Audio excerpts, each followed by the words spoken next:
Assalamualaikum warahmatullahi wabarakatuh. Halo teman-teman, perkenalkan nama saya Gustiani dari kelas 4 DPGSD. Jadi di sini saya akan bercerita tentang legenda Batu Menangis. Simak videonya ya guys. Pada zaman dahulu kala, hiduplah seorang janda tua dan putri yang cantik bernama Darmi di sebuah desa terpencil di daerah Kalimantan Barat, Indonesia. Mereka tinggal di sebuah gubuk di ujung desa. Sementara Arya Darmi sudah meninggal sejak lama. Kehidupan mereka jadi susah karena ayah tidak meninggalkan sedikit pun warisan. Ibu bekerja untuk memenuhi kebutuhan kehidupan sehari-hari di rumah. Sang ibu bekerja di sawah milik orang lain sebagai buruh upahan. Sementara Darmi tumbuh sebagai gadis yang manja, apapun yang dimintanya harus dikabulkan.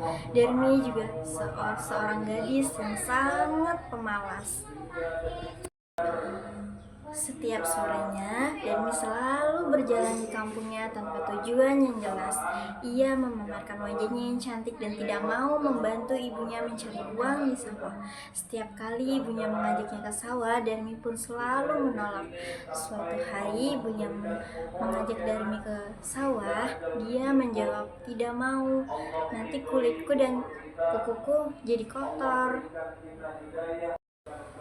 Setelah ibunya pulang dari sawah, Darmi meminta upah yang diperoleh ibunya untuk membeli alat kecantikan. Awalnya ibunya tidak mau memberikan uang itu karena uang itu buat kebutuhan hari itu, akan tetapi Darmi memaksa. Dengan keadaan kesal dan marah, ibunya tetap memberikan uang upahnya kepada Darmi. Darmi dengan meminta, "Mana upah itu? Bedakku sudah habis."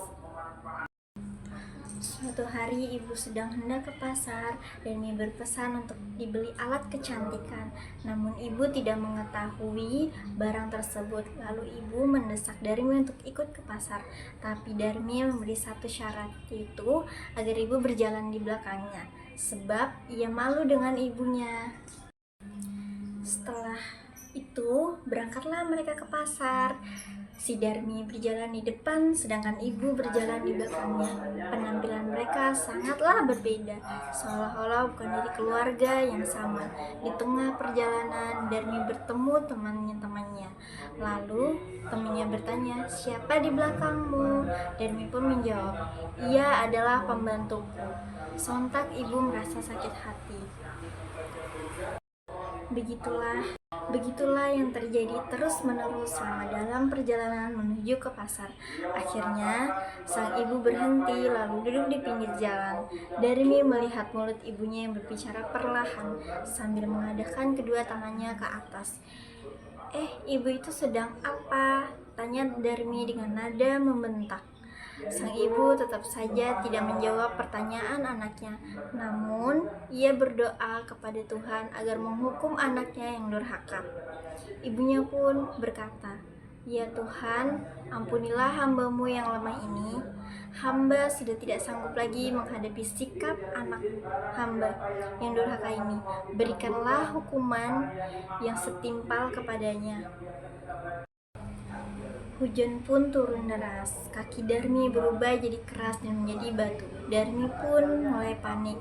Namun, apa hendak dibuat, nasi sudah menjadi bubur. Hukuman itu tidak dapat lagi dihindari. Perlahan-lahan seluruh tubuh Darmi berubah menjadi batu. Perubahan itu terjadi dari kaki, badan, hingga kepala. Anak durhaka itu hanya bisa menangis, menyesali perbuatannya. Sebelum kepala anaknya berubah menjadi batu, sang ibu masih meneteskan air matanya. Sang ibu masih melihat air mata menetes di muka putrinya. Sekian videonya, terima kasih sudah menonton.